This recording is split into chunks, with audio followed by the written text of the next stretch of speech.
All right, guys, so this is the second video of the series that we've got here with Capn Ron talking about all the intricacies of the Humminbird units. But today we're going to talk about down imaging and 2D sonar. But before we move forward to that, if you haven't checked out the last video talking about the Lake Master chips and all the settings that it has in that, you need to check that out. But without further ado, we're going to toss this to Capn Ron Kelly, let him talk about how he sets his units up for the 2D and down imaging.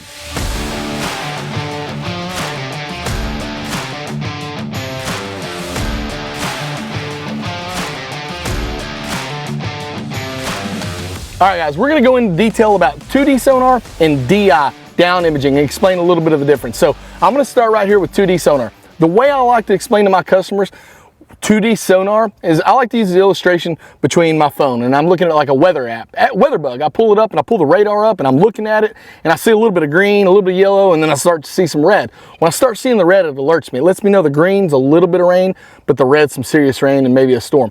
This is the exact same thing here. So when we're looking at the WeatherBug app, we've got a satellite up in space shooting a ping down or a sound wave down, and it's recording all the density between here and Earth, and it's going back up, and the satellite takes the information and it relays it, and the news station, they all give you all the information. We have all the information. It's the same thing. The satellite here is on the back of the boat. It's called the transducer. So what's gonna happen with this is as we're moving forward or sitting still, you notice the screen's moving. That transducer back there, similar to that satellite, it's shooting down a sound wave called a ping. Now, let's pretend like a ping's a solid thing, like a BB. So let's pretend like it's a BB that's gonna record a whole bunch of information. So that little BB is gonna go straight down, and everything that it goes through, it's gonna record. Now, because it is a sound wave, I wanna explain it like this. This is where we get what's called the cone effect. Now follow me on this. Because it's a sound wave, I'm looking right at you and I'm talking to you. And you can hear me, and the strength of my voice is the strongest from me to you. Brian's sitting right here, and Brian, you can hear me, right? It's because my voice is creating what's called the cone effect. Makes sense? You guys follow me on this? It's creating the cone effect. The cone effect is what creates the arch. So now, instead of envisioning that little sound wave, that little ping, I envision it like a BB coming straight down, and I'm only seeing one little line. I'm looking at a cone. So now what's happening is I've got this thing running, I've got that ping running. That ping's catching everything between that transducer, the bottom of my boat, and the bottom. It's recording the density of everything. Remember, it's recording the density of everything. It's going down. Let's say I've got something in the water. I'm gonna use my phone as an illustration. The ping comes down, hits my phone, goes straight through my phone, goes to the bottom, hits the bottom, reads, that's the bottom. All right, that's solid, we can't have nowhere else to go. The ping comes back up, it's not recording at this point. On the ascend, all it is information. It's coming back up and it goes in there and it tells you, hey, I came down at 10 foot and I found this little iPhone. This iPhone was 2.5 inches thick. 2.5 inches thick is up here. I'm gonna show it and I'm gonna display it, and then it's gonna go back up and it's gonna record that. That's all this thing is doing, is it's got a cone and you're driving around with a little bit of a cone.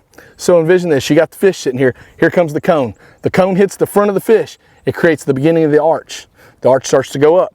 The cone gets dead center over the fish. The transducer's right here, the fish is right here. That's the very top of the arch. As you go on by, you're hitting the back. The back of that cone is hitting the fish. That's the back of the arch. So essentially, you drive over at 150 to 220 kilohertz, and we're gonna talk about that in a minute. You drive over with a sound wave, a little cone, and that's your ping. So we envision a ping like a little BB or a little sound wave shooting out, but it actually at 150 to 200 kilohertz, it's going to create quite a bit of a cone depending on the depth that you're in. When I go to DI, it's a little bit different. Right here, I'm coming on, and when I register something, it goes in here, it turns the light on, puts a little light on, shows me a little arch. Now over here, all the lights are off, so things are a little bit different. And we're shooting at a whole lot different frequency. So versus 150 to 220, creating that arch, we're up here at 800 to 860, or we could even go up to mega. If we come in here and we take that up to mega, now we're at 1,000 kilohertz. So what's gonna happen is that cone gets a whole lot smaller. That arch becomes a whole lot tighter and a little bit more of a ball. And instead of turning the lights on, we're gonna turn the lights off. Right here, it goes up, hits something, tells computer based on density, turn this color on. Right here, everything's on. Comes down, hits something, turn this color off. And that's what's gonna create the image here. On side imaging, it's going to be extremely similar. We're going to base most of that off of shadows. So we come in here, we're talking about the two differences. That's all it is. It's a frequency change in the way it's displayed. We're at 150 to 120 kilohertz. That's what you're going to typically shoot 2D sonar on.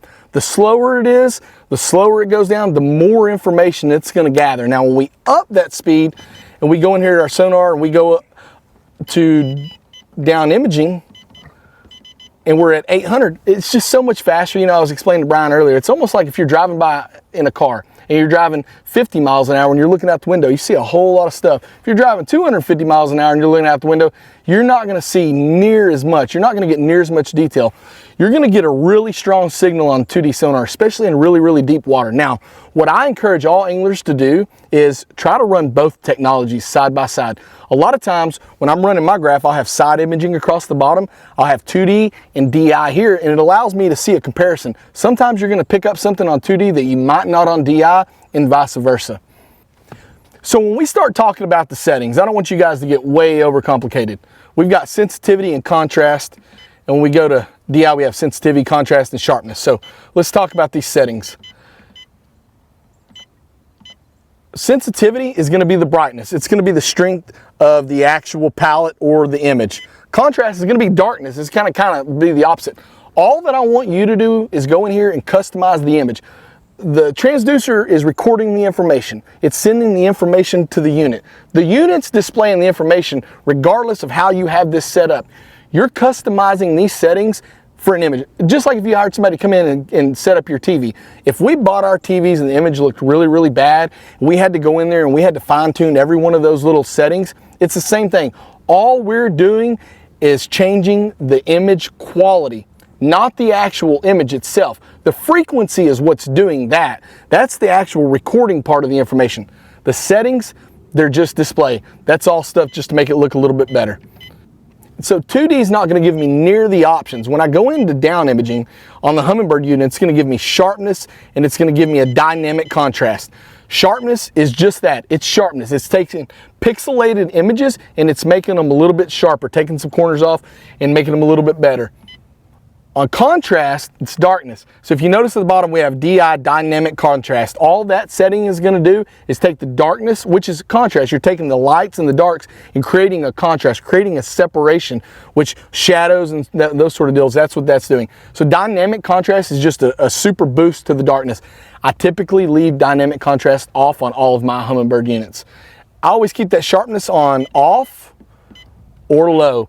And again, we're getting into this, and this is a me deal. This is how I like it to look. You guys might like it to look a little bit different, but this is how I use it. In Humminbird, one of the best things about Humminbird is they do allow you to have so many options to go in there and customize each image, whereas the competitors, they don't. So that's one of my favorite things about this. My advice to you guys, have them both run at the same time, use them both, utilize them both, and learn them the best that you can. You're gonna catch a whole lot more fish. All right, guys, so as you can see, there is a lot of stuff going on with the 2D and down imaging, but that's why I wanted Capn Ron to come in here and explain some of these frequencies and all these words we hear get thrown around and put it a little bit into layman's terms so maybe we could understand it a little bit more. I hope you guys enjoyed this video. Please comment below, tell us what else you may want to see. Until next time, for the next series with Capn Ron. See you guys later.